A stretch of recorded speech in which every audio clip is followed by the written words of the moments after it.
We've landed robots on Mars. Robots can drive themselves. They can map terrain. They can send photos 155 million miles away. So why can't a robot handle a plate? Well, because the kitchen is still one of the most brutally complex environments for machine perception and control. Today we're going to talk about why dishwashing is really more like a battlefield for robotics and what engineers are trying to do about it. Robots don't fail at dishwashing because it's too hard, right? They fail because it's too unpredictable. So what exactly goes wrong when a robot tries to do the dishes? Well, let's start with vision.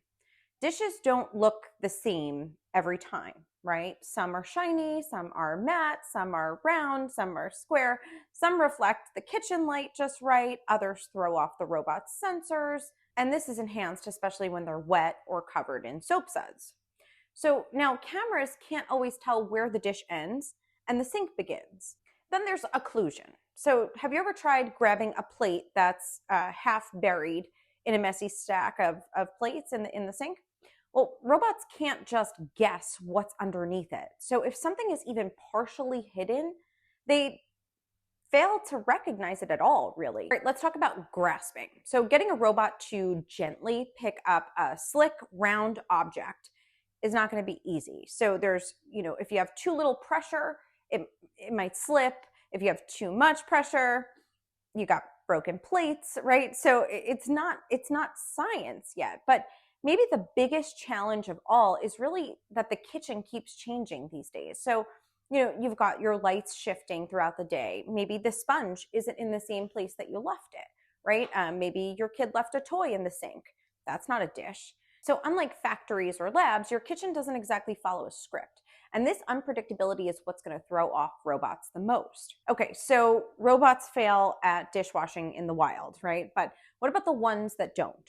So now we should take a look at some of these real world systems that are actually finding creative and clever workarounds to some of these problems. First, let's look at Dishcraft Robotics.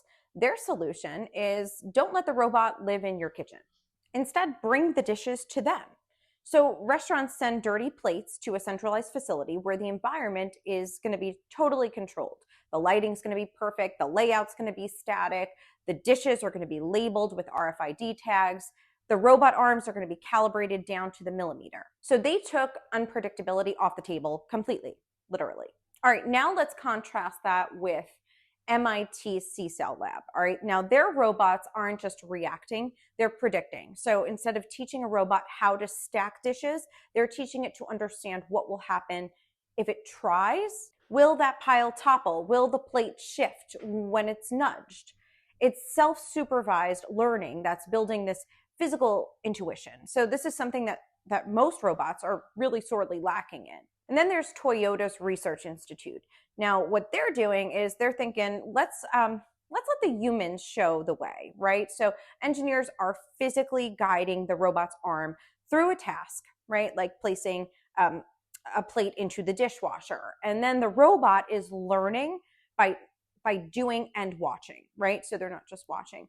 And this is called imitation learning, and it's really speeding up the training. Now, the goal here is not perfection, right? It's useful robots in imperfect homes. Now, all three teams are tackling the same problem.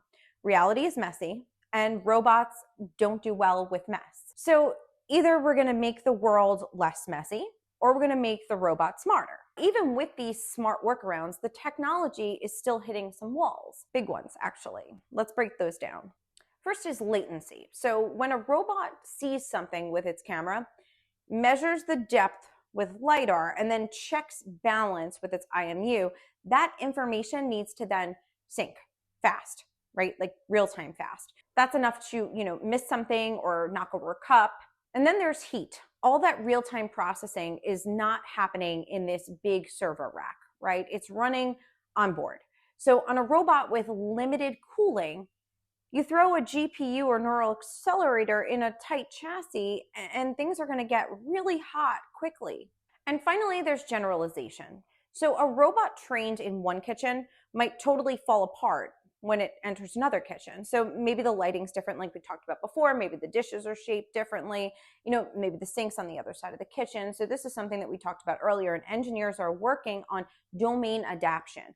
in order to solve this, but it's still going to be a major hurdle. So yeah, we've made huge progress, but building a dishwasher robot that works in your house, not just in a lab, is still one of the hardest challenges in robotics.